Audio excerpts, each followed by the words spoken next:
जय हिंद। 2 अगस्त 2021 को मोदी जी द्वारा डिजिटल पेमेंट सर्विस लॉन्च की गई, जिसे ई रूपी का नाम दिया गया। ई रूपी एनपीसीएल द्वारा बनाया गया है। एनपीसीएल क्या है? एनपीसीएल है national payment corporation of India. National payment corporation of India इसने एनपीसीएल को बनाया है। आपको थोड़ा सा याद दिला दूं कि यूपीआई जो बनाया था वो भी एनपीसीएल ने ही बनाया था 11 अप्रैल 2016 में। अब इसको इस तरीके से भी हम सोच सकते हैं कि जो ई रूपी है ये यूपीआई का एडवांस वर्जन है। अगर हम एक तरीके से इसको देखेंगे तो ई रूपी यूपीआई मतलब, तो हम इसको उसका एडवांस वर्जन भी समझ सकते हैं, पर इसको और तरीके से समझेंगे। लाइक ये क्या है? ई रूपी तुम्हारा ई रूपी क्या है? ई रूपी प्रीपेड ई वाउचर है। मतलब क्या है कि ये ई वाउचर है, इसको हम किसी भी सुविधा को लेने के लिए इसे रिडीम कर सकते हैं। ठीक है, वाउचर का मतलब अब तक जो आपने सुना होगा या समझा होगा, ई कॉमर्स साइट पर जो वाउचर्स मिलते हैं हम उन्हें अपनी सुविधा के अकॉर्डिंग रिडीम कर लेते हैं। तो आइए इसके बारे में जानकारी लेते हैं। ये है होता क्या है और ये काम कैसे करेगा। सबसे पहले हमें ये जानने की जरूरत है कि ये क्या है। ई रूपी एक प्रीपेड वाउचर सर्विस है। ई रूपी क्या है? एक प्रीपेड वाउचर सर्विस है और ये क्यूआर कोड और एसएमएस के थ्रू काम करता है। ये क्यूआर कोड और एसएमएस हमें मिलेगा कहाँ से, या इसे कैसे हम यूज करेंगे, आइए जानते हैं। देश भर के कुल 11 बैंकों की ओर से ई रूपी को जारी किया गया है। मतलब ये 11 बैंक एनपीसीएल के अंदर काम करेंगे।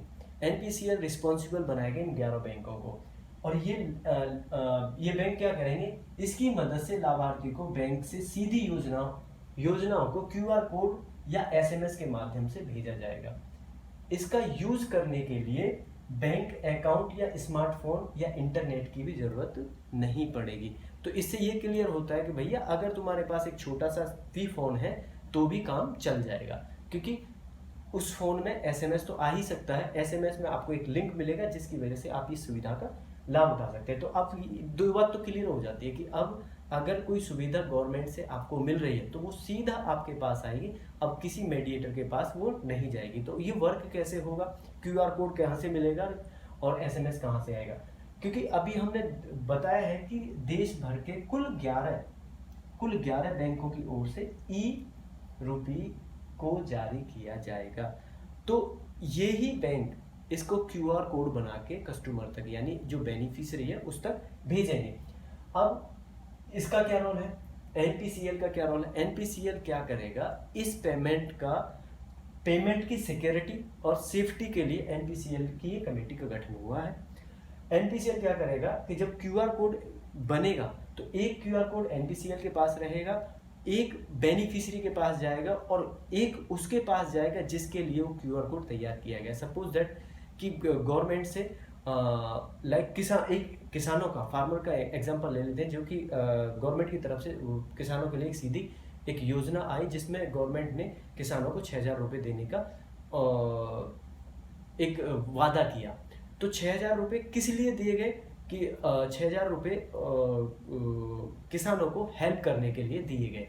अब हेल्प किस लिए? लाइक जैसे किसानों को फर्टिलाइजर लेना है या जो भी चीज़ें हैं। सपोज दैट हम एक एग्जांपल यही ले लेते हैं कि फर्टिलाइजर्स के लिए गवर्नमेंट ने किसानों को 6,000 रुपये का आवंटित किया। तो अब क्या होगा कि अब से पहले ई रूपी से पहले गवर्नमेंट के पास या ऑप्शन नहीं था, तो वो सीधा अकाउंट में पेमेंट भेजते थे किसानों के। किसान उस पेमेंट को निकाल के या तो फर्टिलाइजर ले या अपने काम में यूज करें। अब तक ऐसा होता था। अब क्या होगा? थ्रू द ई रूपी जब आपको अगर गवर्नमेंट से कोई भी सुविधा मिलेगी तो अब सीधा पैसा नहीं मिलेगा, उसके बिहाफ पे आपको या तो क्यूआर कोड मिलेगा या तो फिर एसएमएस मिलेगा। अब ये एसएमएस कैसे काम करेगा? ये क्यूआर कोड कैसे काम करेगा? अब ये क्यूआर कोड सिर्फ जिस काम के लिए बना है उसी पे कार्य करेगा, उसी पे काम करेगा। इसको ऐसे समझ सकते हैं कि सपोज दैट का आपको फर्टिलाइजर का क्यूआर कोड मिला है, तो आप भारत के किसी भी कोने में जाकर उस क्यूआर कोड को स्कैन करा के फर्टिलाइजर ही ले सकते हैं, इससे और कोई चीज़ आएगी नहीं।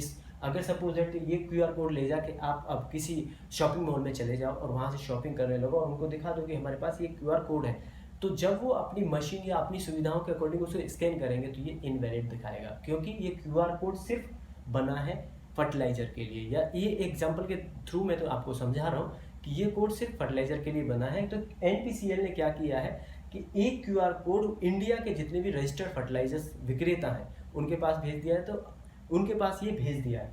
अब किसान, अगर फार्मर ये क्यूआर कोड उस फर्टिलाइजर डिस्ट्रीब्यूटर के पास लेके जाएगा और वो अपनी मशीन से अगर इसको स्कैन करेगा तो वहाँ से ये रिडीम हो जाएगा। तो अब होगा क्या कि ये जो बड़े बड़े घोटाले या कुछ चीज़ें हैं तो अब ये थोड़ा सा उस पर अंकुश लगेगा।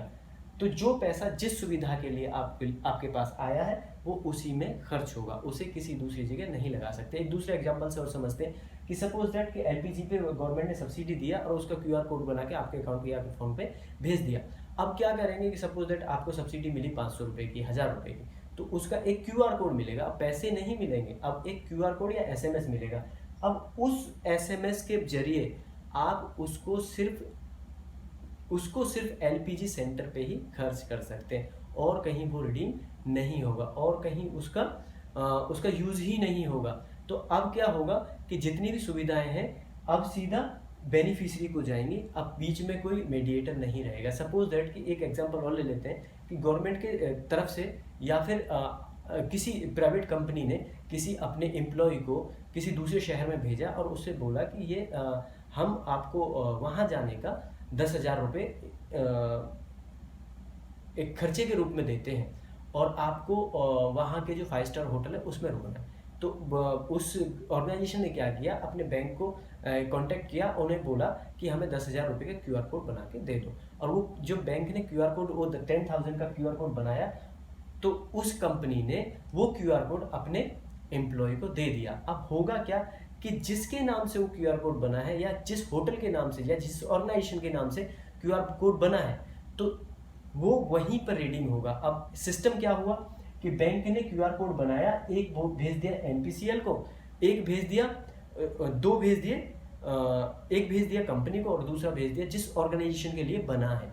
लाइक जैसे होटल सर्विस के लिए बना है तो उस पैनल में जितने होटल्स आएंगे उस कंपनी के उनको भेज दिया जाएगा। अब वो जहाँ पर भी जिसके लिए कोड बना है, सपोज दैट ताज होटल में किसी को रुकना है, ताज रेजिडेंसी मुंबई में किसी को रुकना है, कि ताज के जितने भी ब्रांचेस हैं वो उनमें ही रिडीम हो सकता है, बाकी किसी होटल में रिडीम नहीं होगा। सपोज दैट कि कोई एम्प्लॉय मुंबई गया किसी काम से और कंपनी ने उसे 10,000 का वाउचर दे दिया, यानी 10,000 का क्यूआर कोड दे दिया, तो वो अगर ताज होटल में रुकेगा तो वो उसका क्यूआर कोड काम करेगा, अन्यथा वो क्यूआर कोड काम ही नहीं करेगा। अब होगा क्या, अगर ये क्यूआर कोड यूज नहीं होगा तो भैया इसके पैसे कहाँ जाएंगे।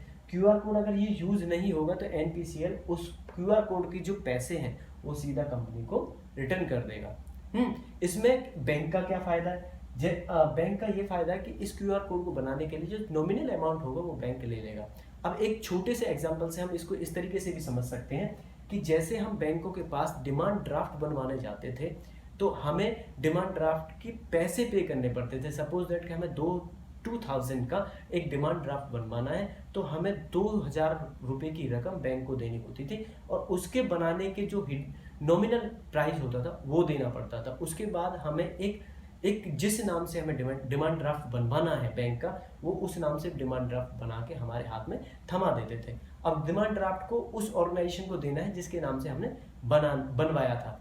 अब वो ऑर्गेनाइजेशन जब उस डिमांड ड्राफ्ट को ले जाके अपने बैंक में डालेगी तो वो पेमेंट उसके बैंक में चला जाएगा। तो ये लंबा प्रोसेस होता था कि पहले डिमांड ड्राफ्ट बनवाओ, फिर उसको लेके जाओ, फिर उसको सबमिट करो। तो ये लंबा प्रोसेस था। इसको शॉर्ट करने के लिए, डिजिटलाइज करने के लिए ये ई-रूपी सुविधा निकाली है, जिससे समय भी बचेगा और काम भी परफेक्ट होगा और इसमें चोरी होने की जरूरत भी, इसके चोरी होने का भी डर नहीं है।